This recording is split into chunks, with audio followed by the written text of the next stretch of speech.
En solo 3 días, 70.000 legionarios construyeron un muro de 8 kilómetros para estrangular una ciudad hasta la muerte. Sin embargo, tras esas murallas, los mismos rebeldes no profesionales se habían atrevido a aniquilar a toda una legión de Roma en una emboscada humillante.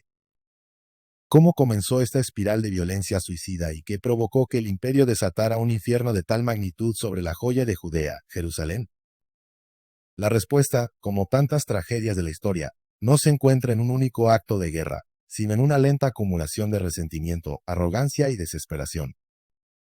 Jerusalén, objeto de disputa durante incontables generaciones, estaba a punto de ser el epicentro de una devastación que resonaría por los siglos, un asedio de más de 3 meses liderado por los romanos en su implacable intento de sofocar la gran rebelión judía.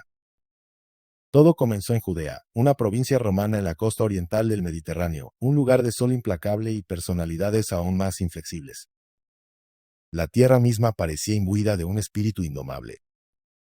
Conscientes de la naturaleza inherentemente revoltosa de su población, los romanos habían intentado una estrategia de gobierno indirecto, permitiendo que líderes locales gestionaran los asuntos de su propio pueblo. Sin embargo, esta táctica resultó ser un fracaso estrepitoso. La población judía aborrecía a estos dirigentes, viéndolos no como sus representantes, sino como títeres corruptos y serviles, vendidos por completo a los intereses del imperio opresor. Eran un recordatorio constante de su subyugación. Poco a poco, las semillas del malestar social comenzaron a germinar, regadas por una confluencia de factores tóxicos. Por un lado, el peso de unos impuestos abusivos se volvió insoportable para el ciudadano común, exprimiendo la vida de una economía ya de por sí precaria y dando pie a violentas y cada vez más frecuentes protestas contra estas subidas confiscatorias.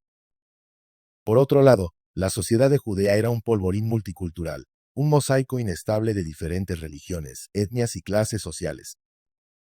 Los griegos, los romanos y los judíos convivían en una tensión apenas contenida, pero la brecha más profunda era la económica. Las clases sociales estaban marcadas por una diferenciación extrema, con niveles de pobreza que condenaban a la mayoría a una vida de miseria mientras una pequeña élite prosperaba bajo el amparo romano. La desesperación era el pan de cada día para muchos. Y como si esta mezcla volátil no fuera suficiente para prender la llama de la rebelión, el procurador romano, Gesio Floro, un hombre cuya avaricia solo era superada por su insensatez, decidió que era el momento perfecto para cometer el sacrilegio definitivo: robar una vasta suma de dinero directamente del sagrado templo de Jerusalén. Este acto no fue solo un robo, fue una profanación, una bofetada en el rostro de la fe y la identidad judía. Obviamente, la noticia se extendió como un reguero de pólvora y enfureció a la población hasta un punto de no retorno. La reacción fue inmediata y visceral. Una serie de judíos, valientes o insensatos, comenzaron a insultar abiertamente al gobernador, mofándose de su codicia en las calles de la ciudad. La respuesta de Gesio Floro fue de una brutalidad desproporcionada. En lugar de aplacar la situación, lanzó a sus hombres a las calles con órdenes de dar una lección sangrienta, ejecutando a miles de ciudadanos judíos, culpables e inocentes por igual, en una orgía de violencia indiscriminada. Fue, sin duda, peor el remedio que la enfermedad. La masacre, lejos de infundir miedo, encendió el fuego de la rebelión en toda la ciudad. La mayor parte de la población judía de Jerusalén se alzó en armas, transformando las callejuelas y plazas en un campo de batalla. Los legionarios, acostumbrados a luchar en campo abierto, se vieron superados en el combate urbano y decidieron retirarse a la relativa seguridad de la ciudadela de la ciudad, la fortaleza Antonia. La rebelión había comenzado. Envalentonados por los sucesos de Jerusalén, un numeroso contingente judío marchó en el año 66 sobre la estratégica fortaleza de Masada. El efecto sorpresa fue total, pues sus apenas 700 defensores no esperaban un ataque de tal magnitud. La victoria fue fácil y contundente, asegurando un bastión clave para los rebeldes. De vuelta en Jerusalén, la guarnición romana, asediada en la ciudadela, finalmente se rindió ante las fuerzas judías, entregando sus armas con la esperanza de salvar sus vidas. Sin embargo, la furia acumulada no conocía la piedad. Una vez desarmados, los judíos asesinaron a todos los soldados romanos que había en la ciudad, incluido el odiado gobernador Gesio Floro. La guerra se había vuelto total. La violencia pronto se desbordó más allá de Judea, convirtiéndose en una catástrofe étnica. Al escuchar las noticias de las rebeliones y de cómo los judíos habían asesinado a civiles griegos y romanos, muchedumbres griegas en otras ciudades de la región atacaron y mataron a sus vecinos judíos en represalia, convirtiendo la rebelión política en una matanza sectaria y sangrienta. Como respuesta a esta respuesta, levas judías se armaron y marcharon sobre estas ciudades mixtas, masacrando a su vez a las poblaciones griegas en un ciclo de violencia que parecía no tener fin. Los rebeldes tomaron diversas ciudades estratégicas y comenzaron a hacerse fuertes, armando más y más levas para prepararse para la previsible y masiva respuesta que el Imperio Romano sin duda enviaría. Y es que el imperio, una entidad construida sobre la base del orden y la sumisión, no podía permitirse estos disturbios en una provincia tan vital. La humillación tenía que ser castigada.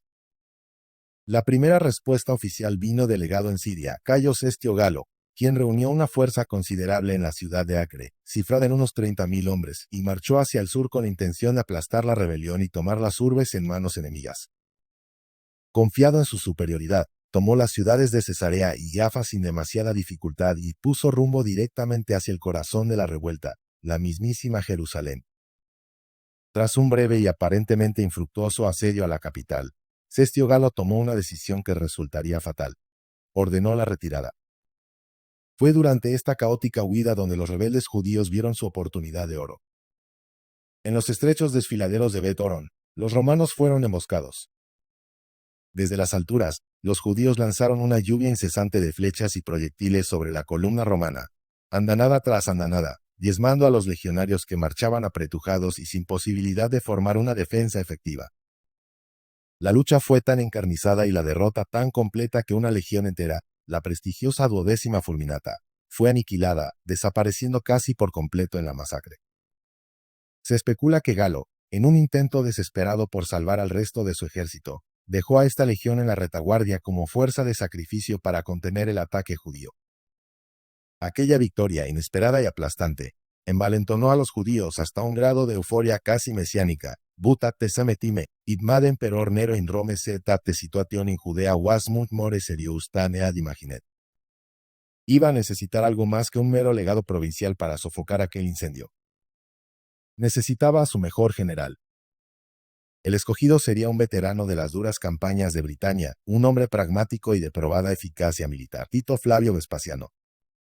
Vespasiano, consciente de la urgencia y la gravedad de la misión, partió sin perder un solo instante para tomar posesión de su nuevo cargo. Llegó a Antioquía, donde se le unieron 2 legiones completas con sus respectivas y numerosas tropas auxiliares, el núcleo de su nuevo ejército. Mientras tanto, su hijo Tito, un joven y ambicioso comandante que ya apuntaba maneras, fue enviado por mar hasta la estratégica ciudad de Alejandría, en Egipto, donde tomó el mando de otra legión, la 15ª Apolinaris. Desde allí, Tito partió por tierra a través del desierto para unirse con las tropas de su padre en Judea. Contando las legiones que ya se encontraban en la provincia, más los masivos refuerzos que él y su hijo habían traído, Vespasiano tenía ahora bajo su poder a una fuerza formidable de cerca de 60.000 hombres, una de las mayores concentraciones de poder militar romano vistas en décadas, lista para aplastar la rebelión. En principio y sobre el papel, debería ser más que suficiente para cumplir con las órdenes del emperador y restaurar el orden romano de la manera más brutal posible. La estrategia de Vespasiano fue metódica y despiadada. Los romanos comenzaron su campaña en el norte, capturando las ciudades de Galilea una por una, sin mostrar ningún atisbo de compasión. La orden era clara: todo aquel que se resistiese a la voluntad de Roma sería ejecutado en el acto. Y si una ciudad no se rendía incondicionalmente a la primera, era sistemáticamente devastada, y a sus legionarios se les daba total libertad para saquearla a su antojo. El mensaje era de terror puro. En el año 68 después de Cristo, mientras la maquinaria de guerra romana avanzaba inexorablemente, un suceso inesperado y favorable a los romanos tuvo lugar dentro de los muros de Jerusalén.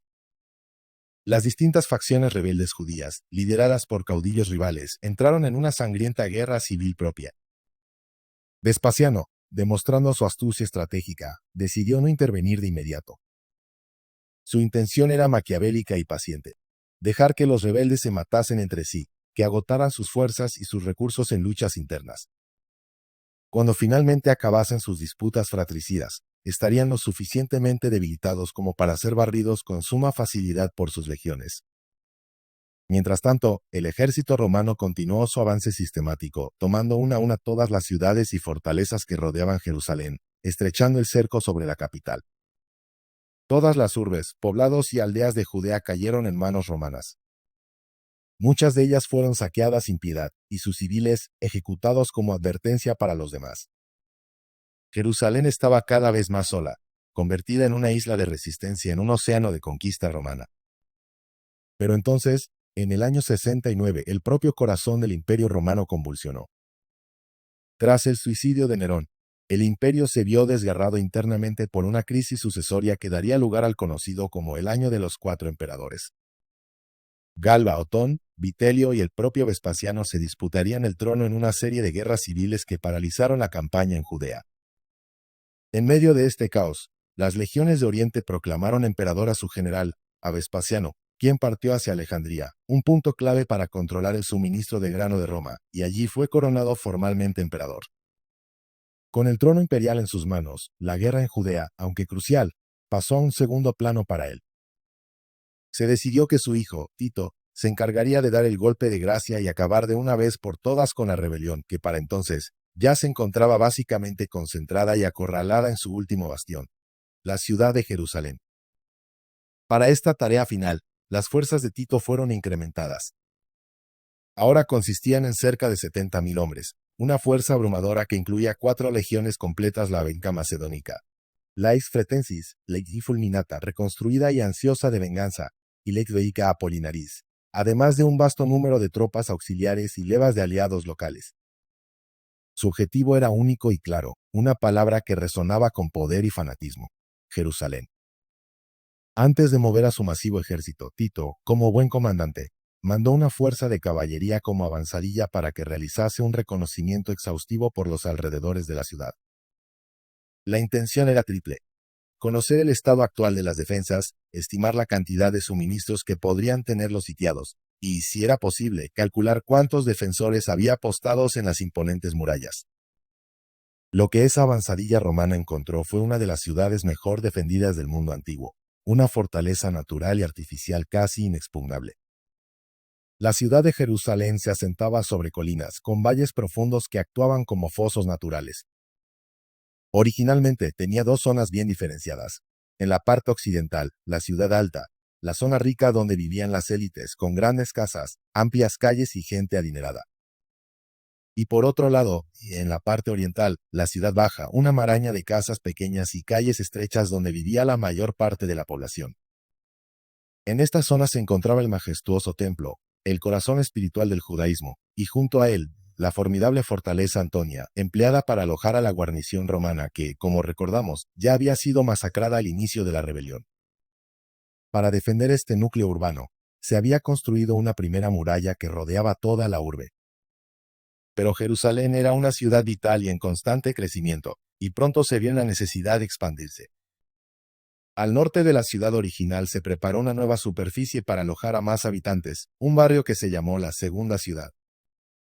Se construyeron nuevas casas y, por supuesto, una nueva muralla para protegerlas, la llamada Segunda Muralla, que iba desde la fortaleza Antonia hasta el otro extremo de la ampliación.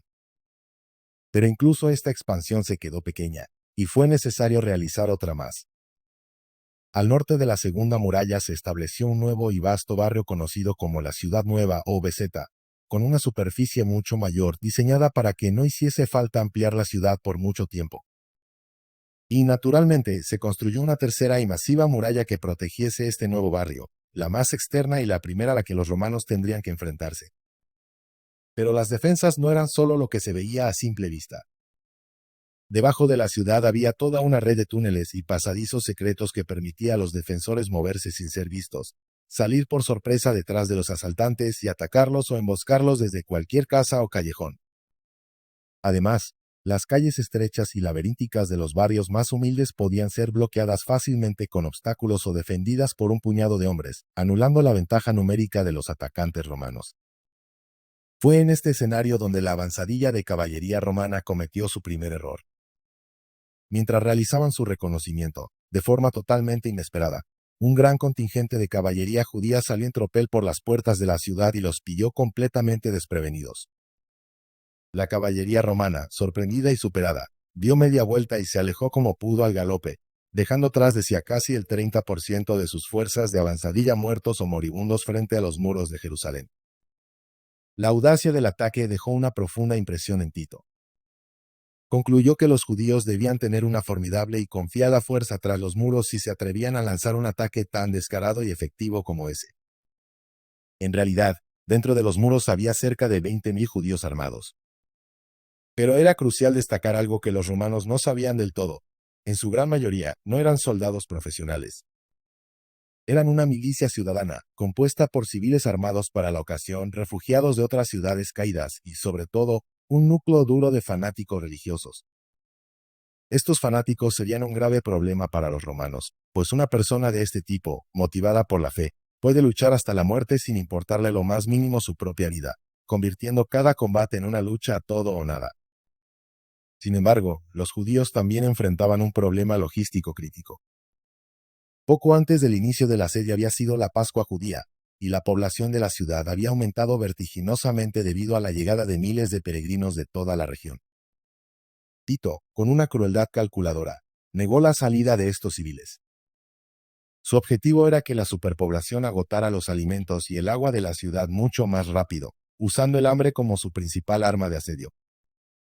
Finalmente, Tito llegó con el grueso de su ejército y estableció su plan de asedio. 3 de sus legiones acamparon en el lado oeste de la ciudad, la zona topográficamente más accesible, mientras que la 10ª legión acampó sola en el Monte de los Olivos al este. Y de nuevo, un suceso inesperado tuvo lugar. Los judíos, imaginando correctamente que los legionarios de la 10ª estarían cansados tras la larga marcha y ocupados en fortificar su campamento, lanzaron un ataque masivo y por sorpresa contra esta legión aislada. Los legionarios, con las palas y picos aún en las manos, tuvieron que dejar caer sus herramientas, tomar las armas a toda prisa y correr para formar un frente sólido mientras miles de rebeldes cargaban contra ellos. Los judíos, frescos y con el factor sorpresa de su lado, chocaron con una fuerza tremenda contra la línea romana y comenzaron a hacerlos retroceder, ocasionando bajas y sembrando el caos. Viendo que estaban venciendo, un contingente de refuerzos judíos salió de las murallas y se lanzó también contra la Legión del Este, amenazando con aniquilarla por completo. Tito, que se encontraba en el campamento principal, recibió un mensajero informándole de la situación desesperada y reaccionó con la velocidad que caracterizaba a los grandes comandantes. Rápidamente reunió a toda su caballería y rodeó la ciudad a galope tendido en un intento por salvar a sus hombres. Al llegar a la batalla, Tito personalmente desenvainó su espada y, tras posicionarse en el flanco del ejército judío, ordenó la carga sin dudarlo un instante. El impacto de la caballería romana en el flanco de los rebeldes fue devastador. Sufrieron una gran cantidad de bajas y por un momento flaquearon, pero su fanatismo era tal que se reorganizaron y volvieron a empujar contra los legionarios. Sin embargo, la presión por 2 frentes era insostenible. Finalmente, la línea judía se quebró y sus hombres dieron media vuelta, corriendo en desbandada hacia la seguridad de las murallas. La caballería de Tito los persiguió, masacrando a los enemigos en retirada, pero detuvo la persecución justo antes de llegar al alcance de los arqueros apostados en los muros. La crisis había sido superada, pero la lección estaba aprendida. Los defensores de Jerusalén eran un enemigo proactivo y mortal. Inmediatamente después, sin más dilación, dieron comienzo los preparativos formales para el asedio. El ataque principal debía lanzarse desde el oeste, ya que el resto de las murallas estaban situadas sobre empinadas cuestas que hacían imposible el uso de maquinaria pesada. Las legiones se pusieron a trabajar con una eficiencia aterradora. Construyeron posiciones elevadas para su artillería, donde emplazaron sus onagros, que lanzaban pesadas rocas, sus balistas, que disparaban grandes proyectiles similares a flechas, y sus escorpiones, piezas más pequeñas y precisas para eliminar defensores concretos. También construyeron gigantescos arietes cubiertos y trajeron ingentes cantidades de madera y equipos de zapadores para preparar las rampas de asedio, las estructuras inclinadas que permitirían a los arietes alcanzar la base de las murallas. Cuando todo estuvo listo, la artillería romana comenzó a batir las murallas en un bombardeo ensordecedor.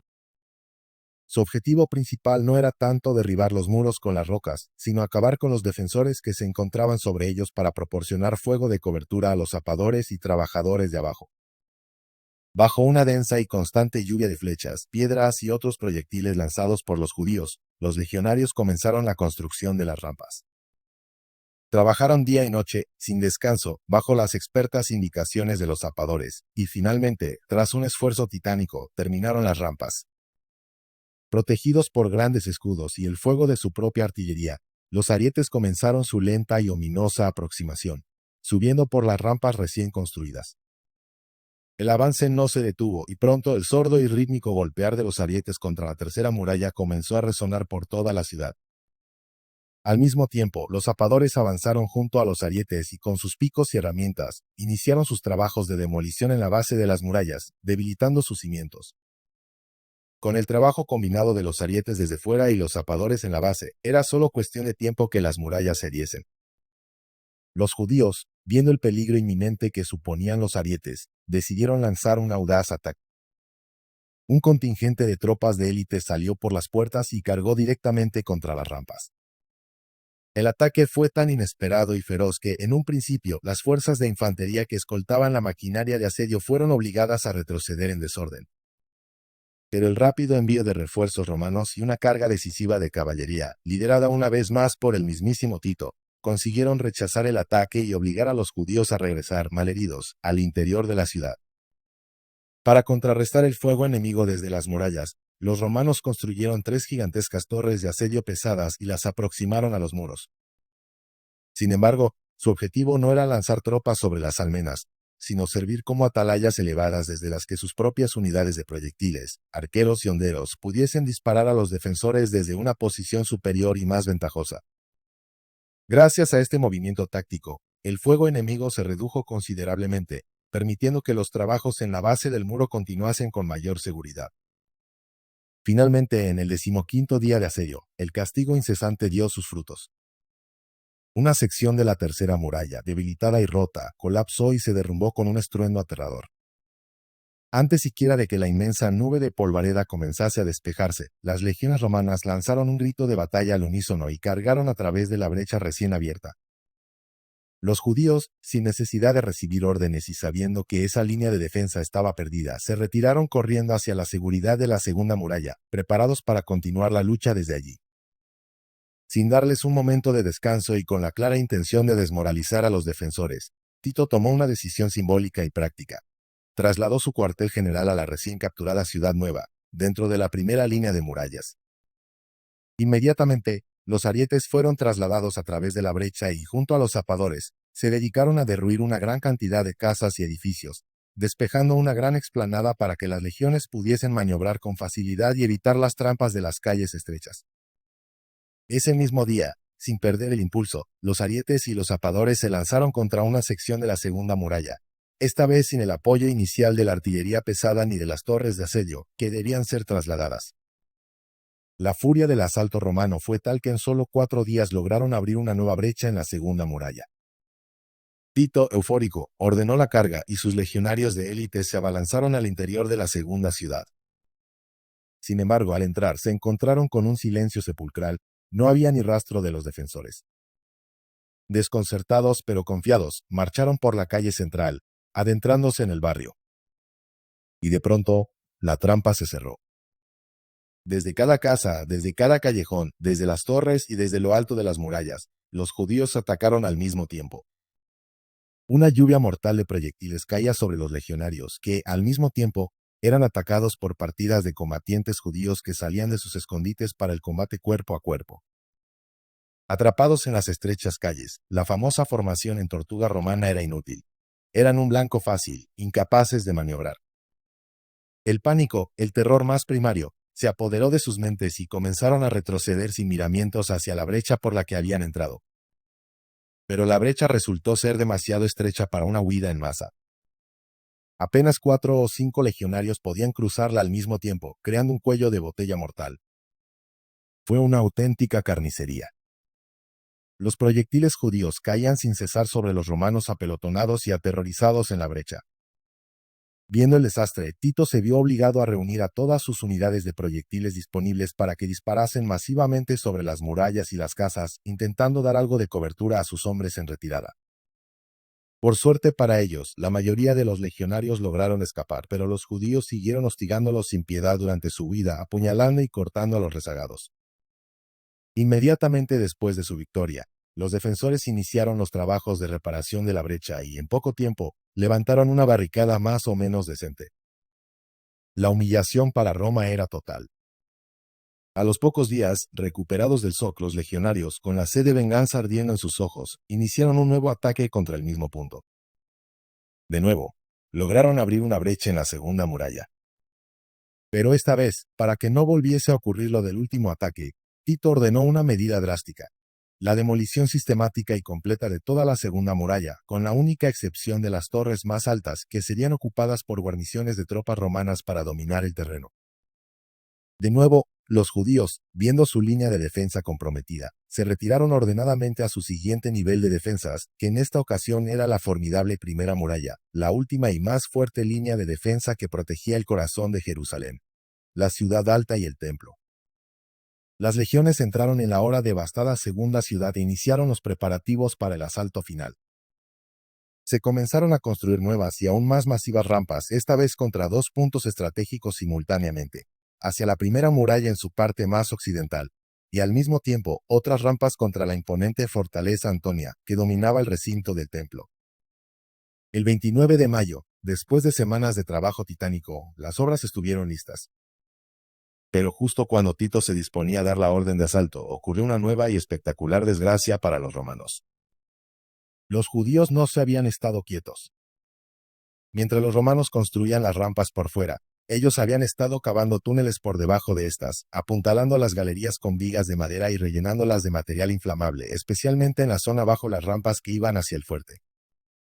Cuando los legionarios, con un esfuerzo sobrehumano, subieron los pesados arietes y las torres de asedio a la cima de las rampas, los judíos prendieron fuego a los puntales de madera en los túneles. La estructura subterránea colapsó, y con ella, las rampas se hundieron en un cráter de fuego y tierra, tragándose las máquinas de asedio y tirando al traste todo el trabajo de los romanos. Esa misma noche, aprovechando el caos y la conmoción en el campamento romano, los judíos que se encontraban frente a las otras rampas, las del oeste, salieron en tropel y cargaron contra las líneas enemigas. En un ataque nocturno y feroz, lograron expulsar a las legiones de sus posiciones avanzadas, empujándolas hasta la ciudad nueva, y quemaron los arietes y torres de asedio de ese lado. Tito, furioso, envió refuerzos de élite que finalmente lograron detener a los judíos y obligarlos a retroceder una vez más tras la seguridad de la primera muralla.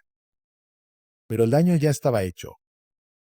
Todos los trabajos de asedio de los últimos días habían sido completamente destruidos. Tocaba empezar de nuevo, desde cero, con la moral de sus tropas por los suelos.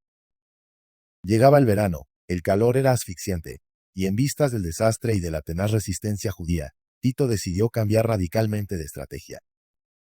Si no podía tomar la ciudad por la fuerza, la tomaría por el hambre. Ordenó la construcción de una circunvalación, un muro de asedio completo de casi 8 kilómetros que rodearía por completo la primera muralla y toda la ciudad. La orden era absoluta.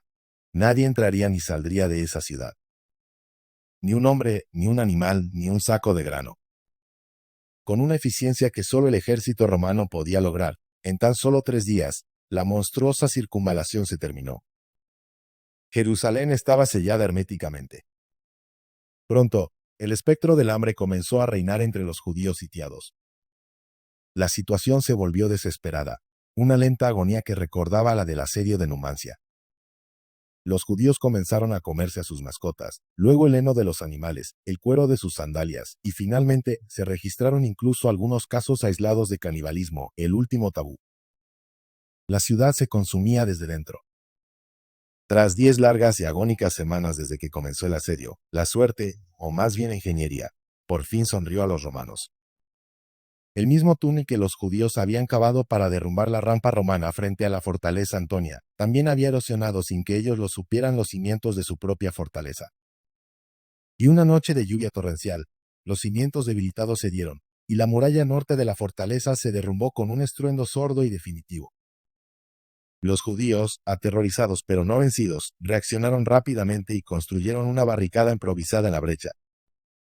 Pero 2 días más tarde, aprovechando la oscuridad de la noche, un pequeño grupo de 24 legionarios de élite, junto a un portaestandarte y un corniz en un trompetero, se colaron sigilosamente a través de la barricada. Degollaron a los guardias judíos que la vigilaban y, una vez que la barricada estuvo en su poder, el cornicen tocó la tuba, la señal convenida para llamar al resto de las legiones. El sonido de la trompeta romana resonando en el corazón de sus defensas sembró el pánico entre los judíos. Pensando que todo el ejército romano ya estaba dentro y que habían perdido la fortaleza, se retiraron en desbandada hacia el templo.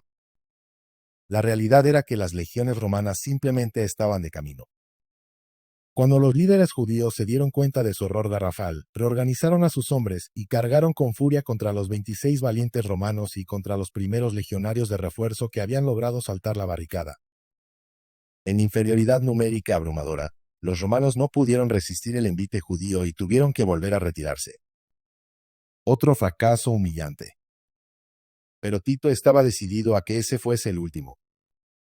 Días después, de nuevo amparado por la noche, reunió a 7,000 legionarios escogidos de entre las mejores y más experimentadas cohortes de su ejército y ordenó que se lanzasen en masa contra la brecha de la fortaleza.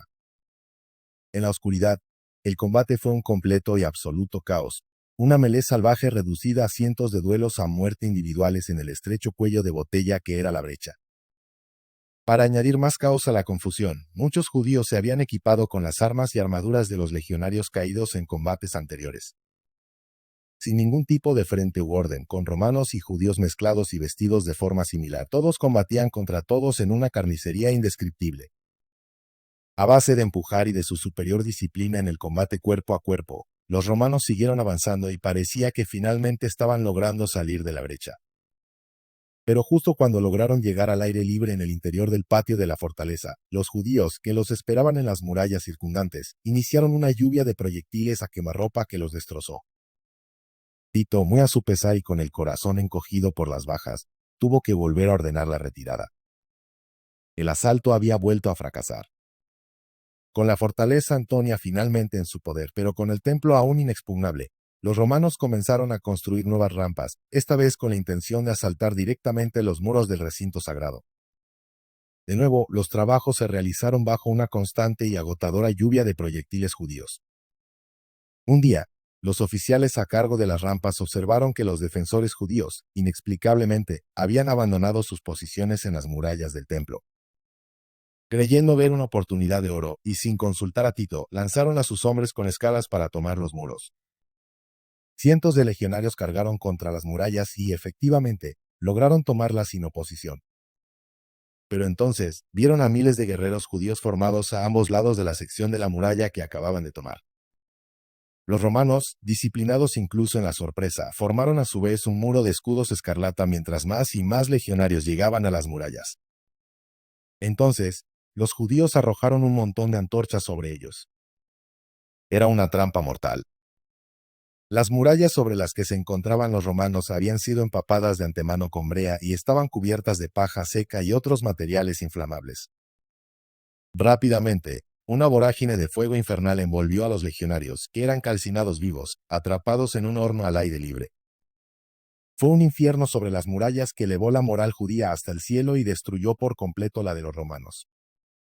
El nuevo ataque no solo había fracasado, sino que había terminado en una de las escenas más horribles de todo el asedio. Tito estaba desesperado. Ordenó la acumulación de toda la artillería y todos los proyectiles disponibles en los restos de la fortaleza Antonia y sus alrededores. Desde allí, comenzó un bombardeo despiadado y sin pausa contra los defensores de la brecha del templo y los que estaban sobre las murallas. Su objetivo era simple. Debía lograr que se alejasen de ese punto crítico para poder, de una vez por todas, lanzar a sus legionarios, cruzar la estrecha brecha y formar una línea de batalla sólida al otro lado, en la propia explanada del templo, sin ser masacrados en el proceso. El 9 de agosto, tras días de bombardeo incesante, la táctica funcionó. Los romanos lograron cruzar la brecha casi sin oposición y formar un sólido frente de batalla al otro lado, en el patio sagrado. Al otro lado de la explanada, los esperaban los últimos defensores judíos, listos para el combate final. Los judíos, con la energía de la desesperación, lanzaron un último ataque masivo, apoyados por sus tropas de proyectiles, mientras que los romanos, en perfecta formación, resistieron la carga, apoyados también por sus propios proyectiles que volaban sobre sus cabezas. El combate duró horas, una lucha brutal y sin cuartel en el lugar más sagrado del judaísmo. Al caer la noche, exhaustos y diezmados, ambos bandos se separaron. Pero ninguno de los dos abandonó la explanada. Al día siguiente, los judíos volvieron a cargar. Pero esta vez, famélicos, exhaustos por meses de asedio y lucha y superados en número y disciplina, fueron finalmente derrotados y expulsados del recinto del templo hacia la primera ciudad. El ataque romano prosiguió sin descanso.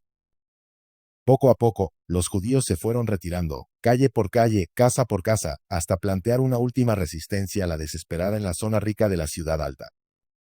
Sin embargo, los legionarios romanos no dudaron y siguieron presionando, implacables, hasta que los últimos focos de resistencia judía fueron finalmente aplastados. La batalla por Jerusalén había terminado. La ciudad había quedado completamente destruida, un paisaje de ruinas humeantes y cadáveres. El templo, la joya de la arquitectura antigua y el centro del mundo para los judíos, fue quemado y devastado hasta sus cimientos, quedando tan solo en pie un muro del recinto exterior, el muro occidental, que hoy conocemos como el Muro de las Lamentaciones. La intención de Tito al dejar este muro en pie no fue un acto de piedad, sino un cálculo político cruel y deliberado. Quería que los judíos y todo el mundo recordasen para siempre que, si los romanos querían entrar en su lugar más sagrado y destruirlo, podían hacerlo, y que ninguna muralla o fe podría detenerlos. Pese a que el gran icono de la resistencia judía, Jerusalén, había caído de una forma tan apocalíptica, la guerra aún no había terminado del todo. En lo alto de una montaña en medio del desierto, una gran fortaleza aún resistía a los romanos, Masada. La última página de esta sangrienta historia aún estaba por escribirse.